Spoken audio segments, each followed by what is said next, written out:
ઈષ્ટદેવ પરમારાધ્ય અનંત કોટી બ્રહ્માંડાધિપતિ સર્વનિયંતા સર્વ અંતર્યામી ભગવાન સ્વામિનારાયણ એમના દિવ્ય ચરણ કમળ સાનિધ્યમાં ચારેકોર વીટલાઈને બેઠેલા અનંત અનંત અક્ષર મુક્તો, એમની જ પાવન સન્નિધિ માત્ર ઉપસ્થિત પૂજ્યપાદ બ્રહ્મનિષ્ઠ સંતો, કથાભિલાષી એવા બાળ યુવાન વૃદ્ધ સમસ્ત ભક્તો સર્વેને ભગવાન સ્વામિનારાયણની ભાવ સ્મૃતિ સહિત સાદર જય સ્વામિનારાયણ.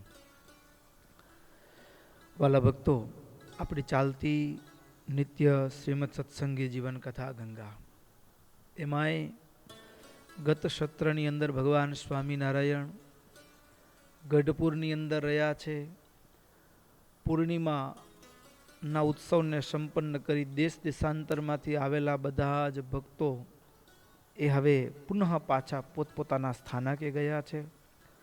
સંતોને મહારાજે વિચરણ કરવાની આજ્ઞા કરી છે. સંતો ગામડે ગામડે વિચરણ કરવા લાગ્યા છે. આ બાજુ મહારાજ પાછા દરબારમાં આવ્યા છે. દરબારમાં આવ્યા પછી આખો ઉત્સવ જે રીતે સંપન્ન થયો અને એ ઉત્સવનો રાજીપો વરસાવતા મહારાજ જીવુબા, લાડુબા, દાદા ખાચરની ખૂબ પ્રશંસા કરી છે. ખૂબ પ્રશંસા કરી છે, એના ગુણોની પ્રશંસા કરી છે. અને પ્રશંસા કર્યા પછી જે આખો આ ઉત્સવની અંદર મહારાજ, જેને કહેવાય પહેરામણી, ખુદ ભગવાન પહેરામણી, શું પહેરામણી હશે તો મહારાજે બેનો ભક્તોને પૂજા કરવાની અમે રાજી થયા છીએ, તમે બધા અમારી પૂજા કરી શકો છો. એટલે બધા જ બેનો ભક્તો મહારાજની પૂજા કરવા આવ્યા છે. એમાંય જીવુબા, લાડુબા આદિક જે બેનો પૂજા કર્યા પછી સ્તુતિ કરી છે ને, સ્તુતિમાં જીવુબાની સ્તુતિ, રમાબાની સ્તુતિ અને હવે આગળ સ્તુતિ લલિતાબા એટલે કે લાડુબા જે ભગવાનની પૂજા કર્યા પછી પ્રાર્થના કરે છે. શ્રી વાસુદેવ પુરુષોત્તમ પાદ પદ્મમ ભક્ત્યા નમામિ તવ કાય વચો મનોભિઃ સંસાર વારિધિ નિમજ્જદનેક જીવ પ્રોતારણ પ્લવમહં શ્રુતિવૃંદવંદ્યમ પ્લવમહં શ્રુતિવૃંદવંદ્યમ. હે વાસુદેવ, હે પુરુષોત્તમ પ્રભુ, આપ કેવા છો તો કે સંસાર રૂપી સમુદ્રમાં ડૂબતા, સંસાર રૂપી સંસાર વારિધિ નિમજ્જનય, સંસાર રૂપી સમુદ્રમાં ડૂબતા એવા અનેક જીવો માટે પ્રભુ આપ નૌકારૂપ છો. હા, તમારો આશરો ગ્રહણ કરે અને જીવ સંસાર સાગરમાં ડબકા ખાતો હોય તો એ પણ તરી જાય. તો આપ નૌકારૂપ છો. અને પ્રભુ આપ કેવા છો તો કે પ્રભુ પાદ પદ્મમ ભક્ત્યા નમામિ તવ, આપના ચરણની વંદના વેદની અંદર શ્રુતિઓ કરે છે એવા હે પ્રભુ, હું તમને દેહ, વાણી, મનથી, તમારી ભક્તિથી તમને વંદન કરું છું. મહારાજને ભાવથી પ્રાર્થના કરી છે. ભક્તો, આ સંસાર સાગરમાં ડૂબતા જીવ માટે એકમાત્ર જો આધાર હોય તો એ ભગવાનનો આશ્રય છે. ભગવાન નૌકારૂપ છે. ભગવાન નૌકારૂપ છે. એટલું જ નહીં, આપણે એમ થાય કે કોઈ વ્યક્તિ હોય અને એકદમ જોરદાર દરિયામાં મધદરિયે પહોંચ્યો હોય અને ભયંકર પવન વાવાઝોડું આવ્યું હોય અને વાણ હાલક ડોલક થતું હોય, હમણાં ઊંધું વળશે કે હમણાં પાણી ભરાશે અને ડૂબશે, અને આવી જ્યારે સ્થિતિ હોય તો એવી સ્થિતિ એમ સંસાર સાગરની અંદર ભક્તો એ માયાનો એવો ભયંકર પવન ફૂંકાય છે. અને આ ભયંકર પવન ફૂંકાય છે અને એમાં આપણું જીવનનું નાવ હાલક ડોલક થાય. જીવનનું નાવ હાલક ડોલક થતું હોય એટલું નહીં, આ જીવનનું નાવ હાલક ડોલક થાય અને એમાં ભક્તો સ્વભાવ અને દોષો એ સંસાર સાગરની અંદર જેમ સમુદ્રની અંદર મોટા મોટા એ મગરમચ્છ આદિક એવી મોટી મોટી માછલીઓને જીવ રહ્યા છે, એનો કાળનો કોળિયો બની જાય, એમ સંસાર રૂપી સાગરમાં આપણે એ બુડું બુડું થાય, કામ ક્રોધ લોભ મોહ મદ મત્સર જેવા ભયંકર એની અંદર રહ્યા છે અને એનો શિકાર જીવ બની જાય. પણ એકમાત્ર જો આધાર હોય, એકમાત્ર આધાર તો એ ભગવાનનો આશ્રય છે, ભગવાન છે. તો સંસાર સાગરના કાળચક્રના બંધનમાંથી જીવ છૂટી જાય. હા, આ જીવ એ સંસાર સાગરમાં બુડતો હોય પણ બચી જાય ભગવાનનો આશરો ગ્રહણ કરવાથી, કેવળ આશરો ગ્રહણ કરવાથી. આગળ પણ આપણે કથાઓ ઘણી વખત લીધી છે, પણ એમાંનો એક પ્રસંગ યાદ આવે. મહાપૂજામાં ઘણી વખત એ પ્રસંગ કહેતા, પણ એ પ્રસંગ જેમ ચાંગાના વસંતદાસ હતા, પારિવારિક પોતાની ખેતરવાડીમાં લગાવના કારણે, ક્રોધી સ્વભાવના કારણે દેહ છૂટ્યો, વાડીમાં જ સર્પના દેહમાં રહ્યા. આ જીવ સંસાર સાગરમાં તણાયો જાય છે. પોતાને જ ખેતરમાં રહ્યા, સર્પના દેહમાં. કોઈ આવે તો સીધો ડંખ મારે એને. હવે માણસના દેહમાં હોય ત્યારે તો જીવને એમ હોય કે આ મારું છે વાડી, પણ માણસનો જન્મ છૂટી ગયો છે, દેહ છૂટી ગયો છે, પશુના દેહમાં પણ આ મારું છે. તો એ મારું છે, વાસના છે. તો અસંખ્યાત જીવોના દુઃખનું, જીવ પ્રાણી માત્રના દુઃખનું કારણ એ ભક્તો માયાનો એ ભયંકર પવન, અને એમાં જીવ દુઃખી છે.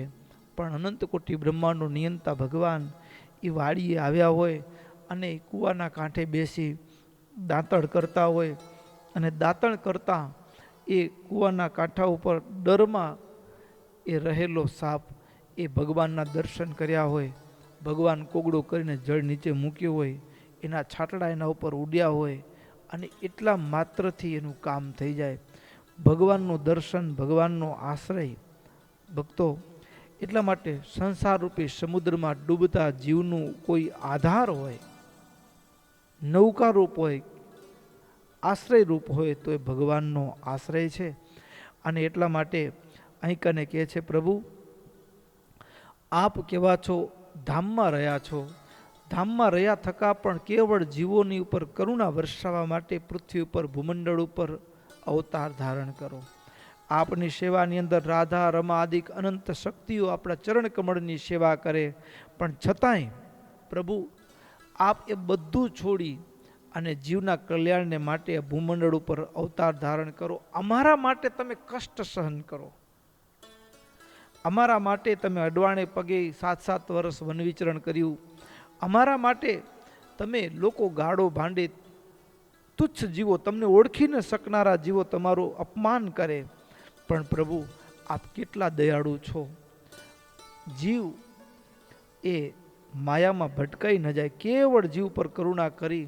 અને જ્યારે પાખંડ વ્યાપેલો છે અને ગુરુના સ્વાંગમાં એ પાખંડીઓ એ પૃથ્વી ઉપર પોતાનું પ્રવર્તન કરતા હોય, ત્યારે જીવને બચાવવા માટે એક બાજુ અસુરો એ પોતાનો પૂર્ણ છદ્મ વેશથી એ પોતાનો પ્રચાર કરે છે, ત્યારે બીજી બાજુ એ જીવને તારી લેવા માટે, ઉગારી લેવા માટે, એનાથી ફસાય નહીં એના માટે કરીને તમે માનવ દેહ ધારણ કરી અને એના કપટને ખુલ્લા કરી તમે એવા સાધુઓ લઈ આવ્યા કે જે એ જીવને સાચી ઓળખ કરાવી તમારા ચરણ સુધી પહોંચાડી દે. એવા હે પ્રભુ આપ કેવા, પ્રભુ આપનો આશ્રય મૂકે. આ દુનિયામાં કેટલાક લોકો કેવા હોય, તો અહીં કને કીધું આપનો આશ્રય છોડી. મહારાજ કે સત્સંગ અને ભક્તિ વિના તો વિદ્વાન હોય તો પણ અધોગતિને પામે. ભક્તિમ તવાત તવ વાપી શતામ પ્રસંગમ હિત્વાત્મબોધમ ઉપલબ્ધુ મિહાંજસાયે ક્લિશ્યંતિ ભૂરિ નિયમેસ્તમ ઇતો લભંતે ક્લેશમ ફલમ નનુ યથેહ પુલાક કંડાહા. મહારાજ કોઈ તમારી ભક્તિ અને તમારા સાધુના સત્સંગ વિના કોઈ વ્યક્તિ એમ માને કે હું આત્મબોધ કરી લઉં, હું સંસાર સાગરને તરી જાઉં, તો એની ભૂલ છે. તમારી ભક્તિ વિના નહીં, તમારા સાધુના સંગ વિના નહીં. તો એ વ્યક્તિ જે પોતે વ્યક્તિગત રીતે પ્રયાસ કરે છે, પ્રયાસનો શું, એના પુરુષાર્થનો શું? તો મહારાજ કે આ લાડુબા એમ કે છે મહારાજને, પ્રભુ એનો જે પ્રયાસ છે એ કેવો છે? તો કે જેનામાંથી બીજ કાઢી લીધા હોય, કેવળ ફોતરા બચ્યા હોય, અને એને ખાંડવાથી શું મળે? ફોતરાને ખાંડવાથી તો એ કેવળ આ લોકમાં બીજ વગરના ફોતરાને ખાંડનારો માણસ છે એ જેવી કેવળ બાહ્ય નકામો વ્યર્થ પરિશ્રમ કરે છે, એમ તમારો આશ્રય છોડી તમારી ભક્તિ અને તમારા સાધુના સમાગમ વિના કોઈ સંસાર સાગરને તરવા માટે કોઈ પ્રયત્ન કરે છે, તો એ બીજ વગરના ફોતરાને ખાંડવાનો કેવળ પરિશ્રમ કરે છે. એને મળનારું નથી, એ કાંઈ એને પ્રાપ્ત થનાર નથી. એટલા માટે હે પ્રભુ, એ જે તમારી ભક્તિના અધિકારી છે, જે તમારા સંતોનો સમાગમ કરે છે, એ જ તમારી પ્રાપ્તિને, તમારા ચરણનો આસ્વાદ માણી શકે છે. એટલા માટે હે પ્રભુ, મને બીજું કાંઈ જોઈતું નથી. ભક્તો, વાસ્તવિકતા તો એવી છે, અહીંયા લાડુબાઈ જે માંગ્યું છે ને, એ મને ને તમને ઘડીક વિચારતા કરી મૂકે એવું માંગ્યું છે. શું કામ વિચારતા કરી મૂકે? આપણને કોઈ પૂછે કે માળા ભજન કરો છો, એટલે આપણે કહીએ હા. શું કામ કરો છો એમ કોઈ પૂછે તો ઘણા બધા હોય કે એમાં એક કારણ આપીએ, શું? તો કે ધામમાં જવા માટે. શેના માટે કરીએ છીએ?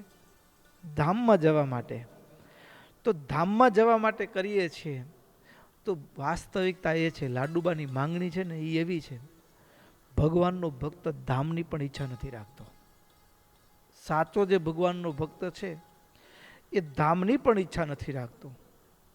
અને નિષ્કુળા મુક્તાનંદ સ્વામીએ પણ ગાયું છે કીર્તનમાં, નરસિંહ મહેતાએ પણ ગાયું છે, હરિના જન તો મુક્તિ ન માગે, માગે જન્મો જન્મ હરિ સેવા રે. હરિના જન તો મુક્તિ ન માગે. ભગવાનના ધામમાં જવાની ઈચ્છાથી ભજન નથી કરવું. ભગવાનના ધામમાં જશું મર્યા પછી એટલા માટે સેવા કરું છું, ના, ધામની પણ ઈચ્છા નહીં. ઈચ્છા કેવળ શેની? સેવાની. અને કેવી માંગણી છે, સ્યાદ યત્ર યત્ર મમ જન્મ ચ તત્ર તત્ર હિ અત્રાપ્યમુત્ર ચ નિરંતરમેક ભક્ત્યા નિષ્કામમેવ તવ સેવનમીશ મે તાદિત્યર્થયામ્યહમ અતિ પ્રણમ્યાદ ભવંતમ, અતિ પ્રણમ્યાદ ભવંતમ. હે પ્રભુ, મને ધામની ઈચ્છા, ધામ નથી માગ્યું. શું માગ્યું? તમે મને જ્યાં જન્મ આપો મને મંજૂર, પણ એક જ માંગણી, જ્યાં જન્મ આપો ને, જે યોનિમાં આપો, બસ ત્યાં સર્વત્ર જે જગ્યાએ જે યોનિમાં જન્મ આપો, બધી જગ્યાએ મને બીજું કાંઈ ના આપજો. તમારી અનન્ય ભાવે, નિષ્કામ ભાવે સેવા આપજો. બસ મારે એટલું જોઈએ છે. મારે મુક્તિ નથી માગી, સેવા માગી. બસ હું તમારી દાસી થઈ નિષ્કામ ભાવે, અનન્ય ભાવે તમારી સેવા કરી શકું, એની માંગણી કરી. મુક્તિ પણ નહીં. આ ભક્તો જે ભક્તિ અને સત્સંગ કરતા કરતા આપણે સત્સંગ કરીએ છીએ, પણ આપણા સત્સંગની અંદર લોકમાં કે જેટલી કથાઓ કરીએ એમાં શું હોય? યાચના. શું? ધામમાં જાશું મરીને. અને સાચો જે ભગવાનનો ભક્ત છે એ ધામની પણ યાચના કરતો નથી. કારણ કે મહારાજે કીધું, ભગવાનના ભક્ત ચતુર્ધામ મુક્તિને પણ ઈચ્છતા નથી. ચતુર્ધામ મુક્તિમાં ભગવાનના ધામમાં જવું ને એ પણ એક સાલોક્ય, ભગવાનના ધામમાં લોકને પામવું. ભગવાનનો લોક એટલે ભગવાનનું ધામ. તો એની પણ વાંછના ભગવાનનો ભક્ત નથી કરતો. ધામમાં જવાની ઈચ્છા એની નથી. એને તો કેવળ મારા પ્રભુનો હું દાસ બની, કિંકર બનીને મારે એની સેવા કરવી છે. તમે મને જ્યાં ગમે એવી યોનિમાં જન્મ આપો, પણ મને બાપ તારા ચરણની સેવા આપજે, અને એ પણ નિષ્કામ ભાવે સેવા કરી શકું ને એટલું માંગો છો.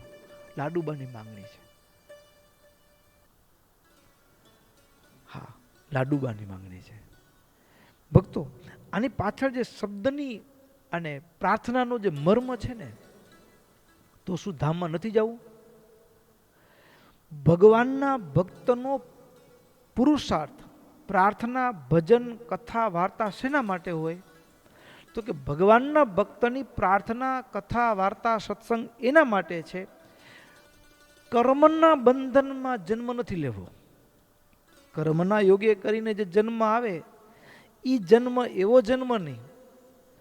કર્મનો છેડો એટલે વાસનાએ કરીને જન્મ નહીં. પણ પછી તમે જ્યાં મૂકશો મને મંજૂર છે. કેવળ તમારે નિષ્કામ ભાવે સેવા કરવા માટે તમે મને જે આપો તે. પણ વાસના હોય ને જન્મ લેવો પડે. એ જન્મ છે ને એ એક ચક્રનો ભાગ છે, સંસાર ચક્રનો ભાગ છે. પણ ભગવાનનો ભક્ત છે ને, પણ જેને આવું સેવાનું ભજનની માંગણી હોય ને, એને એવું વાસના હોતી નથી પાછી. બરાબર? એટલે મરીને ધામમાં જવાનું છે એ વાત આપણે કથાઓમાં કહીએ, શું કરીએ? ધામમાં જવું, ધામમાં જવું છે. પણ વાસ્તવમાં જે એકાંતિક છે એને ધામની યાચના નથી હોતી. કુલશેખર આલવાર દક્ષિણ ભારતની અંદર રામાનુજીય પરંપરા, આપણી જે પરંપરા છે, મહારાજ વિશિષ્ટાદ્વૈત મત સિદ્ધાંતનો સ્વીકાર કર્યો છે. એ મતની અંદર કુલશેખર આલવાર થયા. એને પણ પ્રભુ તું મને નરકમાં નાખે ને તો મને મંજૂર છે, નરકમાં, પણ મારે એટલી જ શરત બાપ કે મને ત્યાં અખંડ તારા ચરણનું ચિંતન થાય એટલી દયા કરજે. હવે એ ચરણનું ચિંતન થતું તે નરક હોય? તું મને જ્યાં મૂકે ત્યાં મને મંજૂર, પણ બસ મને એક તારા ચરણની સેવા મળી જાય. તારી સેવા, અને એ પણ કેવી? તો કે નિષ્કામ ભાવે સેવા કરું ને, બસ જ્યાં જન્મ આપવો હોય ત્યાં. એટલા માટે કીધું સ્યાદ અત્ર યત્ર, અહીંયા કે જ્યાં તમને ઈચ્છા થાય ત્યાં. મમ જન્મ, જ્યાં જ્યાં મને જન્મ આપો અહીંયા આપો, ગમે યોનિમાં આપો, આ લોકમાં આપો તો ભલે, બીજી કોઈ જગ્યાએ લોકમાં આપો તોય ભલે. તત્ર તત્ર, ત્યાં ત્યાં.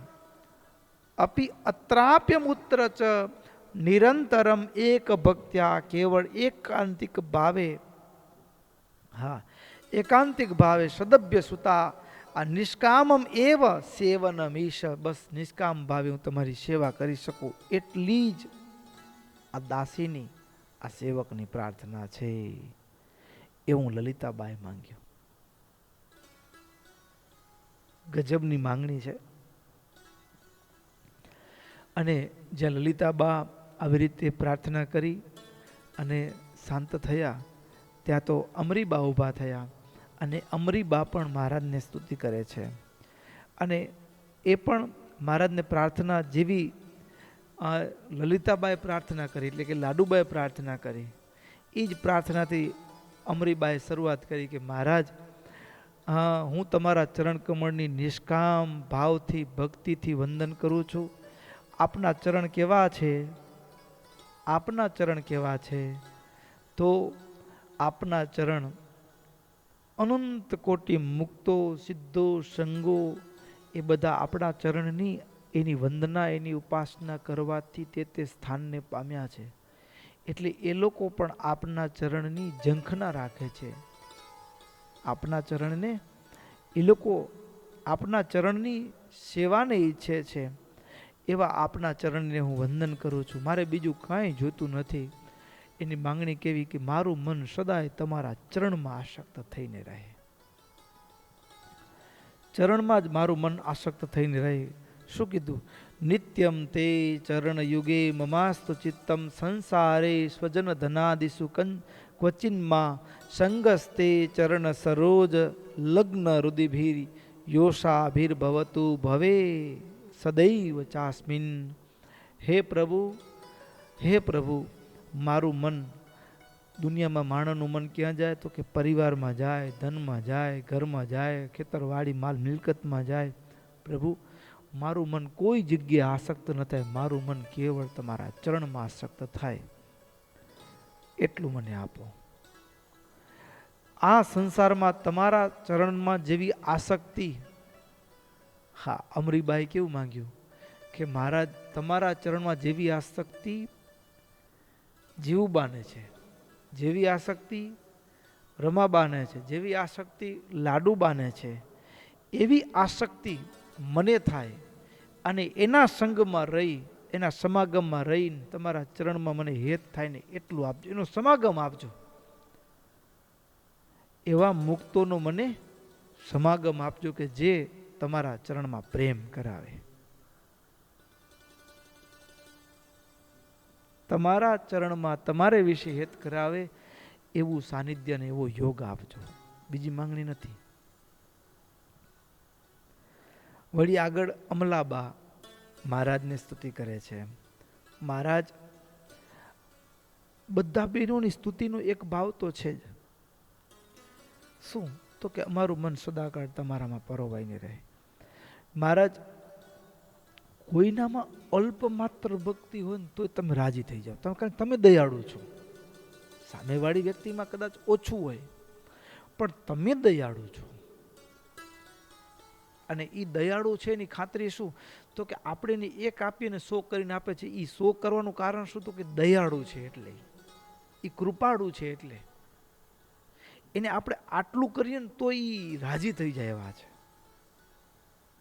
એટલે પ્રભુ તમે ભક્તોના એનો અલ્પ પ્રયાસ, એનો અલ્પ પુરુષાર્થમાં તમે મહત ફળ આપો છો. એના અલ્પ પુરુષાર્થમાં તમે મહત ફળ આપનારા છો. એવા હે પ્રભુ હું તમારું ચિંતન કરું છું. પણ પ્રભુ મારે હવે બીજી ઈચ્છા શું વ્યક્ત કરી? જેમ અમરીબા ઈચ્છા વ્યક્ત કરી, મારું મન આ દેહિક સ્વજનો કે દેહના યોગે કરીને ધન માલ મિલકત આ બધું છે ને એ બધું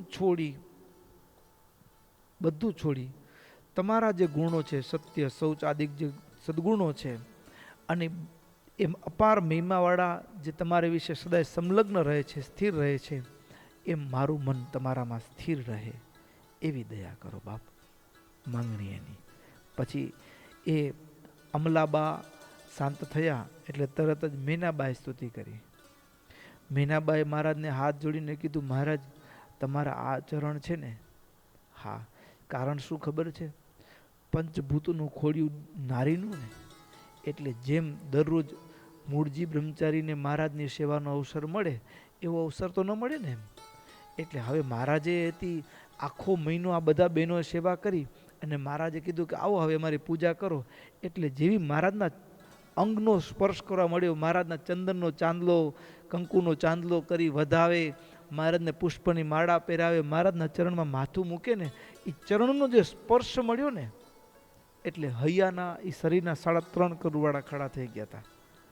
એટલે મેનાબા સ્તુતિ કરતા કીધું કે મહારાજ તમારા ચરણના સ્પર્શ માત્રથી, હા, સ્પર્શ માત્રથી ઈ ગંગા યમુના આદિક જે નદીઓ, જે સપ્તધારા છે, ઈ ત્રિલોકીને પાર કરતી કરતી ઈ કેવળ એ ગંગાની મહિમા મહત્તા છે નથી કે ભગવાનના ચરણના યોગથી છે.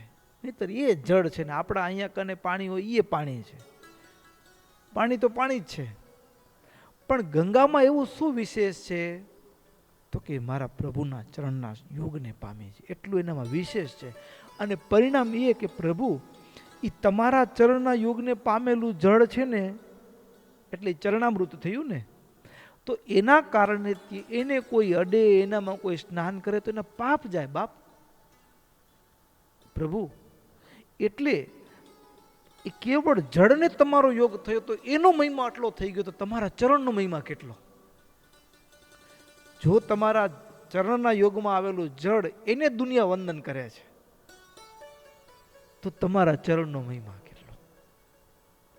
એટલે તમારા ચરણ કમળને વિશે હું વંદન કરું છું. પછી માંગણી કરી વળી આગળ, પ્રભુ બધાય ભક્તોની એક માંગણી કે મને સંસારના આ ઘર ધન માલ મિલકતમાંથી બધું છોડીને તમારા ચરણની સેવામાં મને રાખો બાપ. જોડાવા ઈચ્છું છું તમારા ચરણની. બીજા કોઈ વાંછના નથી, કોઈ દેવતાઓની વાંછના નથી, કેવળ તમારી સેવામાં નિવાસ આપો સદાયને માટે, ચરણમાં નિવાસ આપો. એવી માંગણી મેનાબાઈ કરી. અને મેનાબા સ્તુતિ કરી રહ્યા, અને ત્યાં પછી હવે એક એક બહેનોનું નામ નથી લખ્યું. પછી બધા બહેનો એકી સાથે મહારાજની કર્મશઃ પૂજા કરી, બધા બહેનો અને ભગવાનની પૂજા કરી છે. અને ભગવાનની પૂજા કર્યા પછી બધા બહેનો એક ભેગી પ્રાર્થના કરી છે. અને એ પ્રાર્થના કઈ હશે તો અત્યારે સંપ્રદાયમાં સ્તોત્ર ઘણી જગ્યાએ ગવાતું હોય છે, પ્રસિદ્ધ છે.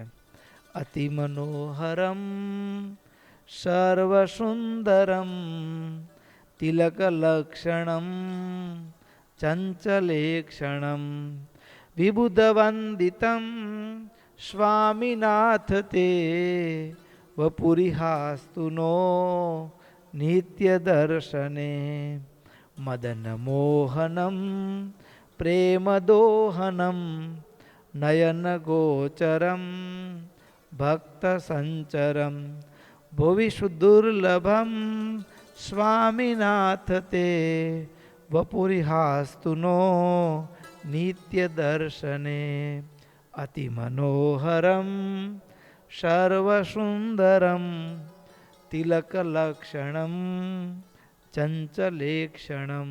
કદાચ સાંભળવામાં આવ્યું હશે. તો આ જે સ્તોત્ર છે એ સ્તોત્ર ગઢપુરની અંદર જે 1 મહિના સુધી જે બેનો ભક્તોએ ભગવાનની એ હજારો સંતો ભક્તોને જમાડવા માટેની જે સેવા કરી, અને સેવા કર્યા પછી ભગવાનને જે રાજીપાની પેરામણી કરી કે આવો અમારી પૂજા કરો, અને પછી જે બેનો, અને આજે પણ ભક્તો આમ સત્સંગમાં જોવા મળે. વડતાલમાં કયો દિવસ છે મને યાદ નથી, પણ અમદાવાદમાં પણ એક દિવસ, આખા વર્ષમાં એક દિવસ રંગમોલમાં જે ઘનશ્યામ મહારાજ છે ને, તે બેનો ભક્તોને દર્શન કરવાની આવવાનો એક દિવસ રાખેલો છે મારા ખ્યાલથી એમ. અને એ દિવસે જે બેનો આવે દર્શન કરવા માટે રંગમોલમાં ઘનશ્યામ મહારાજના, બરાબર, અતિ આનંદ, અને કીર્તનો ગાય, મોટે મોટેથી ધૂન કીર્તન થાય, હૈયું ભરાય એમ. એવી રીતે આમ હજારોની ભીડ વચ્ચે, કે આમ આપણે કહ્યું હોય ને કે લાખો જીવો હોય ને એની વચ્ચેથી કોઈ ઈશારો કરીને બોલાવે પોતાની બાજુમાં, અને જે આનંદ થાય, એવો આનંદ આ બેનો ભક્તોને મહારાજે પોતાના નજીક બોલાવી પોતાની પૂજા કરવાની રજા આપી. અને કેવા છો પ્રભુ? તો કે અમને નિત્ય દર્શન થતા રહે. શું થતું રહે અમને? સ્વામીનાથ તે વપુહુ ઇહાસ્તુ નો નિત્ય દર્શને. અત્યારે અમારી સન્મુખ જે માનવ દેહ દેખાય છે, પણ દિવ્ય રૂપ છો આપ, અક્ષરધામમાં જે રૂપે બિરાજમાન છો એવા જ રૂપે અમારી સન્મુખ બિરાજમાન છો અત્યારે. વપુહુ ઇહાસ્તુ નો નિત્ય દર્શન, એનું ક્ષણે ક્ષણે રેજો મારી આંખ લડી આગે. એ જે કીર્તન છે ને, આપણે ગાઈએ કીર્તનને, રહેજો મારી આંખ લડી આગે, નિરખી તમને નાથજી મારી ભૂખલડી વાગે, નિરખી તમને નાથજી મારી ભૂખલડી વાગે. ચમકા કરતી ચાકડીને કેસરીએ વાગે, ચમકા કરતી ચાકડીને કેસરીએ વાગે. શીશ કલંગી શોભતી વાલા, શીશ કલંગી શોભતી વાલા, જરકસીએ પાગે. નિરખી તમને નાથજી મારી ભૂખલડી વાગે, નિરખી તમને નાથજી મારી ભૂખલડી વાગે. રસિક સલુણા રાજને હું તો રીજી છું રાગે, રસિક સલુણા રાજને હું તો રીજી છું રાગે. જોઈ જોઈ તમને જાદવા, જોઈ જોઈ તમને જાદવા, નિત પ્રીતલડી જાગે. નિરખી તમને નાથજી મારી ભૂખલડી વાગે. રહેજો મારી આંખ લડી આગે, રહેજો મારી આંખ લડી આગે. નિરખી તમને નાથજી મારી ભૂખલડી વાગે, નિરખી તમને નાથજી મારી મારી બોખલડી બાગે.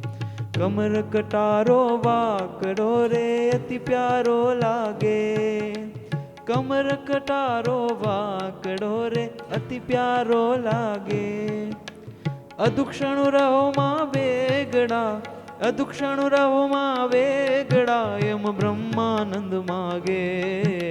નિરખી તમને નાથજી મારી બોખલડી વાગે. રહેજો હો રહેજો મારી આખલડી આગે. નિરખી તમને નાથજી મારી બોખલડી વાગે. નિરખી તમને નાથજી મારી બોખલડી વાગે. નિરખી તમને નાથજી મારી બોખલડી વાગે. કેવા મારી આંખ આગળ સદાકાળ તમારું દર્શન થાય? તો કે કેવું રૂપ જે બેનો જુએ છે, અતિ મનોહર, સર્વ સુંદર, તિલક લક્ષણ, ચંચલ ક્ષણ, કે જે મૂર્તિ અતિશય સુંદર છે, ભાલમાં ઉર્ધ્વપુંડ તિલક શોભે છે, ચંચળ નેત્રો છે, બ્રહ્માદિક દેવતાઓ પણ જેની નિત્ય સ્તુતિ કરે છે, કામદેવને પણ મોહ પમાડે એવા ભગવાન, પ્રેમની પૂર્તિ કરનારા, અતિશય કરુણાથી નિત્ય અમારા નયન ગોચર વર્તે છે, ભક્તજનોની સાથે વિચરણ કરે છે, પૃથ્વી ઉપર કેવળ કરુણાથી એ સો ઉપાયો કરે, કરોડો સો યજ્ઞો કર્યાઓને જે પ્રાપ્તિ ન થાય, સહજમાં ભગવાનના દર્શન થાય. આવા કરુણાળુ ભગવાન છે, દુર્લભ ભગવાન છતાં પણ સુલભ થયા છે, એના અમને દર્શન થાય, અખંડ દર્શન થાય. અરે જે ભગવાનના દર્શન માટે આ દુનિયામાં કોઈક મોટા કહેવાતા હોય ને, હા, એની ઝલક પામવા માટે માણસ ખુશ થતો હોય. એક ઝલક પામવા માટે ઘણા મૂર્તિયા તો કોઈ ફિલ્મના સ્ટાર હોય, કોઈ ફિલ્મના કોઈ હોય ને, હા, તો એના ઘરે જેમ આમ બારે દરવાજા આગળ લાઈનમાં ઊભા હોય કે અહીંયાથી આટલા વાગે નીકળવાનું દર્શન થઈ જશે. એ દુનિયાનો તુચ્છ જીવ છે, તો એના માટે પણ દુનિયા તો ભગવાનના દર્શનની ઝલક પામવા માટે, ભગવાનના દર્શનની ઝલક પામવા માટે એ અસંખ્યાત જીવો એ તલપે છે. દેવતાઓ જેની દર્શનની ઝંખના સેવે છે, એ પ્રભુ અમારી સન્મુખ બિરાજમાન છે. પ્રભુ આપનું દર્શન અમને સદાકાળ થતું રહે. હે નાથ, આપ જેવા ગઢપુરમાં અત્યારે બિરાજમાન છો, એ પછી ભગવાનના એક એક અંગનું વર્ણન કર્યું છે. ભગવાનના કર્ણ કેવા છે, ભગવાનના નેત્રો કેવા છે, શ્વેત વસ્ત્રોને ધરી રહેલા એવા. હે પ્રભુ, અખંડ આપનું અમને દર્શન થાય. અખંડ દર્શનની માંગણી કરી છે. શેની માંગણી કરી છે? બધા બેનો ભક્તોએ આપનું દર્શન કેવું, ભગવાનનું દર્શન કેવું. જગતના જીવ હોય ને, ભક્તો જેવી જે કોઈ માણસને જુએ ને એટલે માણસને વિચાર શરૂ થાય. શું શરૂ થાય? દ્રશ્યની સાથે વિચારનો સીધો સંબંધ છે, દ્રશ્યની સાથે. હવે એટલા માટે યાદ આવ્યું એટલે મધ્યનું 49મું વચનામૃત છે. મહારાજ કે જગતના કોઈ પદાર્થ હોય અને ભગવાનનું દર્શન, એ બેમાં જમીન આસમાનનું અંતર છે. જમીન આસમાનનું. એ જગતના જે પંચ વિષયના ભોગ પદાર્થો છે એનું ચિંતન છે કેવું છે? તો કે નરક 84ના ધક્કે ચડાવે એવું છે. ભગવાનનું દર્શન, તો ભગવાનનું દર્શન કોઈ માણસને જોઈને તો માણસના ચામડાને જોઈને કામનો વિકાર આવે, ક્રોધનો વિકાર આવે, લોભનો વિકાર આવે, ઈર્ષ્યાનો વિકાર આવે. પણ પ્રભુ આપનું દર્શન કેવું છે? તમને જોતાને સાથે બધા વિકારો જાગ્યા હોય ને તો એ સમી જાય, દર્શન માત્રથી સમી જાય. દર્શન માત્રથી સમી જાય. એટલા માટે પ્રભુ અમે આપનું, આપ અત્યારે જેવા અમારી સન્મુખ બિરાજમાન છો એવું દર્શનની યાચના કરી. કારણ કે ભગવાનના દર્શન માત્રથી સંપ્રદાયના ઇતિહાસો છે, એના સાધુનું દર્શન થાય તો દોષો સમી જાય. તો આ તો મહારાજનું દર્શન છે, એના ભગતનું દર્શન થાય ને તો એ સમી જાય. પેલો પ્રસંગ છે ને કે એના સાધુનો મુક્તાનંદ સ્વામી વડોદરાની સભાની અંદર ગયા તો મુક્તાનંદ સ્વામીના દર્શન માત્રથી પંડિતોએ ગોખી રાખેલા પ્રશ્નો વિસ્મૃતિ થઈ ગઈ કે રાગ ભાવથી દ્વેષ ભાવથી આમ પૂછે તો આમ પૂછશું ને આમ કરશું ને એને આવી રીતે ફસાવશું પ્રશ્નોની જાળમાં ને, પણ કેવળ એના ભગતના દર્શનથી, તો મહારાજના દર્શનથી વિકાર માત્ર સમી જાય, દર્શન માત્રથી. એટલા માટે પ્રભુ અમે અખંડ આપનું સ્મરણ, અખંડ આપનું દર્શન થાય. એમાંય પ્રભુના અદ્ભુત રૂપ સૌંદર્યનું વર્ણન, દિવ્ય માધુરીનું વર્ણન, વાંકડિયા સ્નિગ્ધ કેશથી આપ શોભી રહ્યા છો, પુષ્પોના કુંડળ ધારણ કર્યા છે, સંસારના ભયને દૂર કરનારી આપની મૂર્તિ છે. ઘણા માણસને જોઈ તો ડર લાગે, પણ ભગવાનને જોઈને તો ભય ટળી જાય, ભય ટળી જાય. એટલા માટે પ્રભુ, એટલા માટે તો આપના ચરણ કમળની સેવા, આ દેવતાઓ, આ દુનિયા છે ને એ સ્વાર્થી છે. દેવતાઓ પણ તમારા દર્શન ઝંખે શું કામ? તો કે એના માથે પણ કાળનો ભય છે. એટલા માટે એ બધા તમારા દર્શનની ઝંખના સેવે છે, તમારા ચરણની સેવા ઝંખના પ્રાર્થના કરે છે. તો એવી રીતે આપ મંગળ મૂર્તિ એવા આપના અખંડ દર્શન સ્મરણ અમને થાય એવી પ્રાર્થના. અને પ્રાર્થના કરતા કરતા મહારાજ, આ તમારા નિવાસના કારણે જે ગઢપુર છે ને એ કેવું બન્યું છે? તો કે ધામરૂપ. અરે 100 જન્મો કે કરોડો જન્મોથી પણ જે સાધના કરી હોય અને જે પ્રાપ્તિ ન થાય એવી પ્રાપ્તિ એ ગઢપુરને પામવું, ગઢપુરને પામવું એ એટલું દુર્લભ છે. અને બાપ, એવા આપના ચરણનું સાનિધ્ય, આ ગઢપુર, આ બધા ભક્તોનો યોગ અમને થયો. અને ભક્તો જંગલમાં, ખુલ્લા જંગલમાં જઈએ, એમાં વાઘ, સિંહ, ચિત્તા આદિક હોય, અને એના કરતાં પણ ભયંકર જંગલમાં આપણે ભટકીએ છીએ. ક્યાં સુરક્ષિત છે આપણે? પેલા જંગલમાં જેમ ભય હોય, અહીંયાથી ક્યાંકથી વાઘ તો નહીં આવે ને, કંઈક કોઈ હુમલો તો નહીં કરે ને, સતત ભય હોય ને, સતત ભય. એમ ભક્તો, હું ને તમે, આપણે બધાએ દોષોના જંગલમાં કઈ ઘડીએ કામ હુમલો કરે, કઈ ઘડીએ ક્રોધ હુમલો કરે, એવા ઝપટમાં લે. અને ભક્તો, વાઘ કે સિંહ મારે તો શરીર મરે એક, પણ ઓની ઝપટમાં આવીએ તો કેટલા જીવથી જાય. આવા ભયંકર જંગલની અંદર સંસાર, અને એમાં સંસારની અંદર પણ આ વિષયોના જંગલમાં અટવાયા છે, વિષયોના જંગલમાં એવા અટવાયા છે. ક્યાંકથી કામનો પ્રહાર થાય, ક્યાંકથી ક્રોધનો, ક્યાંકથી લોભનો. ક્ષણે ક્ષણે આપણે સુરક્ષિત નથી. અહીંયાથી ઘરે જઈએ ને એટલી વારમાં પણ ખાલી ક્યાંક નજર પડે ને ત્યાંથી કામનો પ્રહાર થઈ ગયો, ઘા એવો વાગે, મનને ચગડોળે ચડાવે. અને એક ઘા પણ જન્મ અને મરણના રવાડે ચડાવી દે. એક ઘા પણ, એક ઘા. ઇતિહાસમાં એવી કેટલી પ્રસંગ કથાઓ છે કે આમ નીકળ્યા હો રસ્તેથી અને કોઈ બેન દીકરી ઉપર નજર પડી ગઈ, અને પછી એના માટે યુદ્ધે ચડે, અને એના માટે રાજનું રાજ હરાઈ જાય, બધું પાયમાલ થઈ જાય, લૂંટાઈ જાય. એક કામનો ઘા કેટલા મરાણા, કેટલા મરાઈ જાય. તો એ ભયંકર ઘા, આ વિષયો, વાસના, દોષો, સ્વભાવોના જંગલની વચ્ચેથી આપણે રહ્યા છીએ. અને આ જંગલમાં સુરક્ષિત કેમ રહેવાય? આ જંગલમાં તો હું ને તમે તો જ સુરક્ષિત રહી શકીએ, ભગવાનનો આશ્રય. પ્રભુ અને આ જંગલમાં, જેમ જંગલમાંથી પસાર થતા હોય, વાઘ સિંહનો ભય હોય, અને ત્યારે મુખમાંથી જેમ જપ થતો હોય, એમ ક્ષણે ક્ષણે આ ભયંકર દોષોના જંગલમાંથી પસાર થઈએ અને તમારું સ્મરણ થાય ને, તમારું સ્મરણ થાય, અને ત્યારે તમે ક્ષણે ક્ષણે ભક્તની રક્ષા કરતા હો છો કામ ક્રોધાદિક દોષોથી. હે પ્રભુ, એટલે છેલ્લે વળી પાછી માંગણી એ જ કરી બેનો ભક્તોએ, જેમ આગળ પણ કીધી.